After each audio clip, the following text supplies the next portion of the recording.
Small details in the end of the day will make the big difference in my opinion. So as you say, and I will keep repeat, the consistency is the most difficult thing. Just doing it every day. Yes, every day. Do you ever wake up and you say, I don't want to do it today? I fight against my mind. Yes, sometimes it's happened. We are all human beings. We are not happy every day. We are, not in a good mood every day. It's normal. It's part of us. What do you do to overcome that? I fight against that. It's the big challenge. It's when you're not willing to do something, but you have to do it.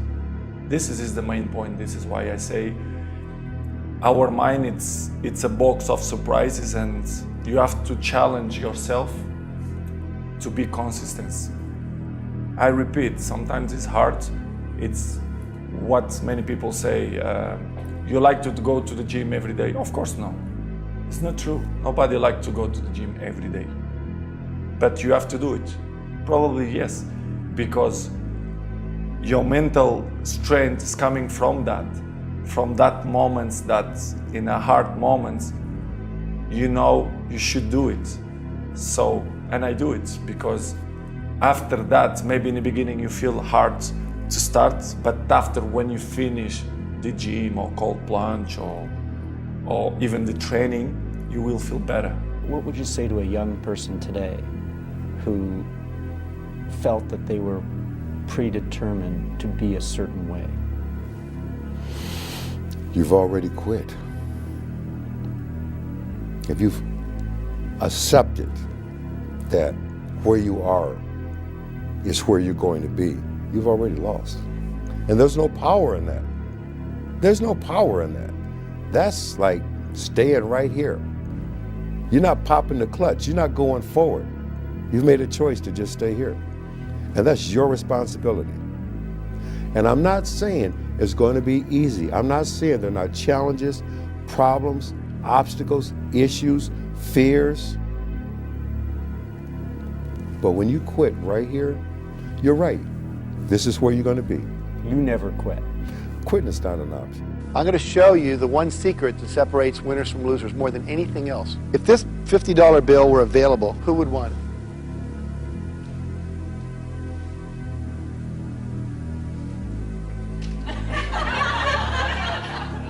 Thank you.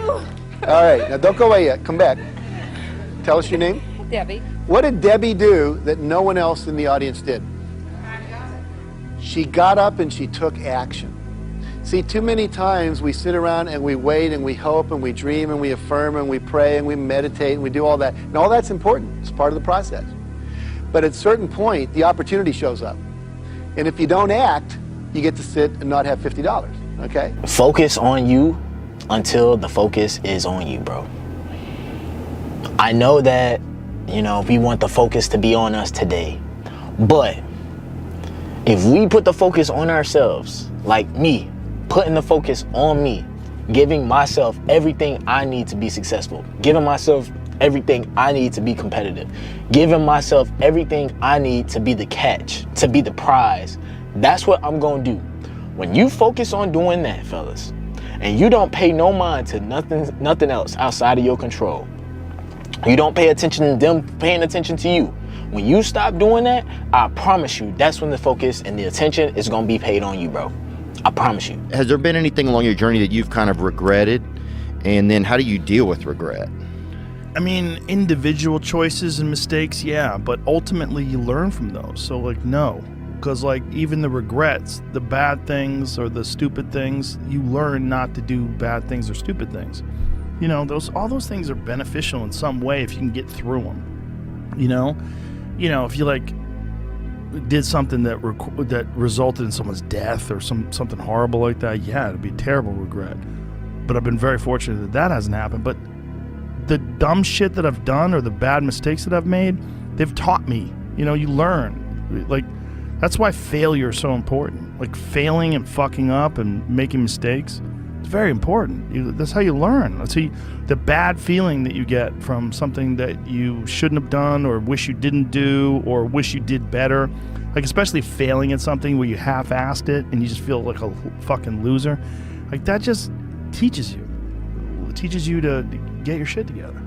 Well, you have such a good ability to learn from those things. Some people, I think, kind of it's just like it gets Yes. repetitive for some people. That's dangerous. Yeah, it's dangerous to dwell on past mistakes because people sort of define themselves by the worst moments that they've ever had. And if that's the case, like some people are stuck in high school.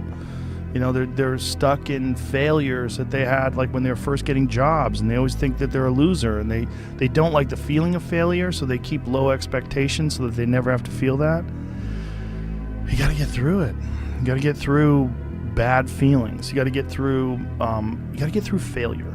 It's very important, and you get through it by just picking yourself back up and moving forward and going. But it's hard for a lot of people because that sting, they never get over it, the feeling of failure, and they don't have a good support system, like good friends. Like having a good community of friends is very, very important, because you could feel like down, like if a girl broke up with you and you feel like you're the worst, you're a fucking loser, yeah. like you're a piece of shit. But then you go out with your friends and you have a few laughs, and next thing you know, you're laughing and you're like, I'm all right, we'll be all right.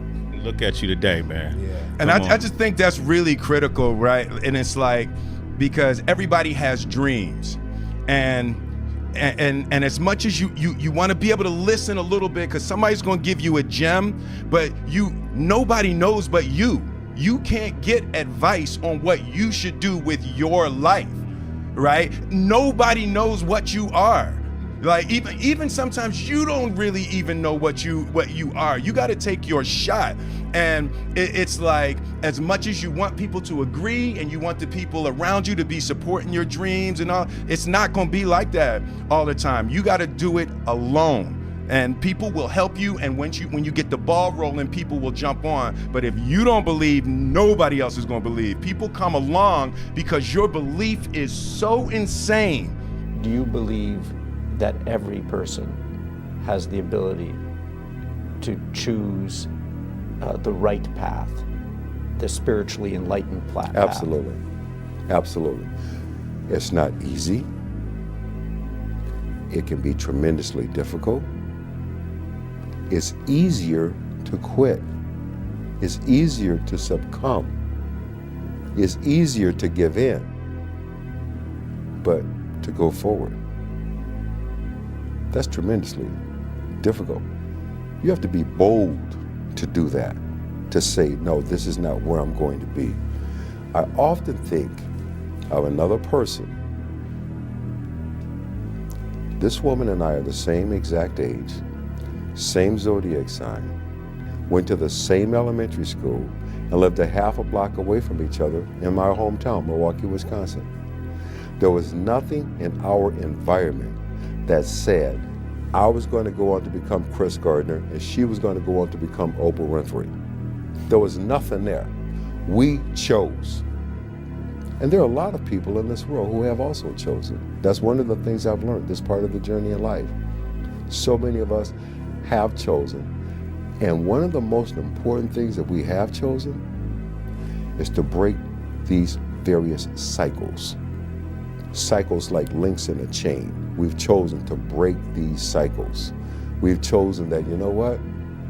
Whatever was an issue, a challenge, or a problem for me does not have to become generational and get passed on to my children.